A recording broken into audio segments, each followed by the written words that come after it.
The short guide shows how to buy shares of Prysmian Group, a global cable and electrical systems manufacturer listed on CBOEEU under the ticker PRY.MI. This content is for educational purposes only and does not constitute financial advice.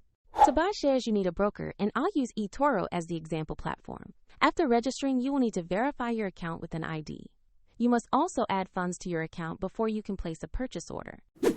Use the platform search bar and enter the ticker PRY.MI to find the Prysmian Group listing.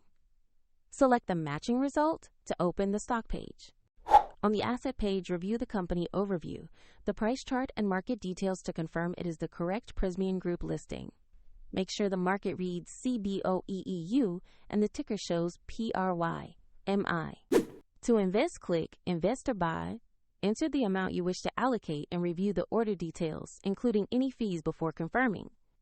If the market is closed, the order may be queued for the next session, and if funds are insufficient, the platform will prompt you to add money before completing the trade. Your new position will appear in your portfolio once the order is executed or queued.